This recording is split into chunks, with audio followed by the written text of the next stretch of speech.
Idiretso na natin. Madali ka ba magsawa sa boys? Halimbawa. Sa boys? Sa mga nanliligaw, sa mga nagpaparamdam. Mabilis akong ma-turn off. Oh, yes. Ayun. Talaga? Mabilis Ano ang red flags para sa'yo? Physical or... Both. Oo. Both? Pangkalahatan at saka physical. Sa physical kasi, the first thing I notice in a guy, yung legs. Kapag chicken legs, ayoko na. Ayaw mo. Ayoko na chicken legs. Alam niyo na, guys. Okay. Tapos kapag personality, ayoko nang mayabang or na pa-flex masyado na, masyadong flashy, gano'n. Alright. Samantala, si Annalyn, Samantalang ako, siguro naman mag-agree si Ara po sa akin. Ayaw po namin ng kuripot. Yes. I get it. So, pero pakipaliwanag pa yun. Kuripot, halimbawa, if you're invited to a date or you go out at a restaurant, huwag mo naman ako tipirin. Parang ganon.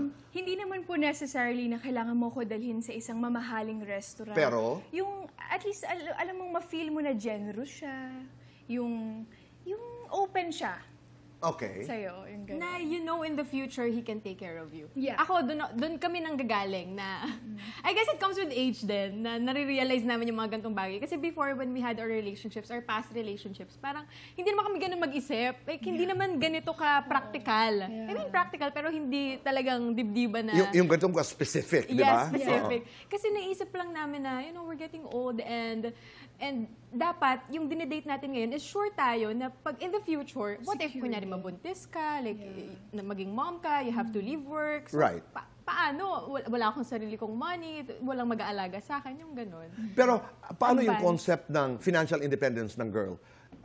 You get into a relationship, I want somebody who can support me. Yun ang inyong pananaw. Yeah. But Yes. where are you in the context of, financial freedom? Dapat buo rin ako. Dapat meron din akong sariling pera. Is that important to you? Yes. Yes. Di ba? Importante din po sa akin na meron din po akong sariling pera. Kahit, alam mo yun, Tito Boy, kung iwan ka man ng magiging partner mo or hindi, alam mo, kaya mo rin sa sarili mo. Kaya, importante rin po sa amin na same level lang din po kami ng may kakayahan. Kasi, mas magaganda yung buhay namin, mas maganda yung magiging future namin kung pareho kaming double income. In terms of friendship, lahat nyo ba nasasabi sa isa't isa? Lalo na yung mga usapin na may kinalaman sa boys? Yes. Parang, when I talk to her, parang nag-validate lahat ng sinasabi ko sa sarili ko na parang ako nakikipag-usap sa mirror. Ganon. Like, Okay. nagugulat ako na, and natutuwa rin ako na, shucks, may karamay ako. May Ako kasi yung vocal type, Tito Boy. Sinasabi ko talaga lahat na, ito, ganyan, ganyan, ganyan. And then she agrees, oo nga, yan din yun. Tama, tama. Lagi siyang ganun sa No, akin. importante meron ganun eh. Because Yes. women friendships are some of the most powerful friendships na marami tayong nababasa. It's good for the health. It's good for the community. Yung pagiging magkaibigan ng mga kababaihan. I haven't read much literature on friendships of men. Di ba? Kayong dalawa, maliban doon sa mga relasyon, how do you support, how do you lift each other up? Each other up. Yeah, right.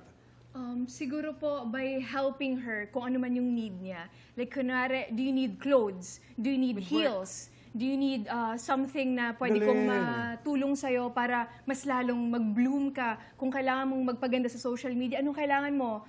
Jewelries? Kailangan mo ba ng bag? Kailangan mo ba ng ganong klaseng support? Ganda. Tulong. Para pareho tayong... Yeah.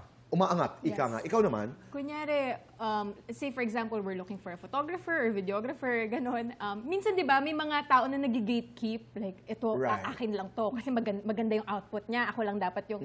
Ako, I don't feel that way towards her. Parang, if ikakabuti mo, then okay, sabay tayo Right. na mag-rise up. okay.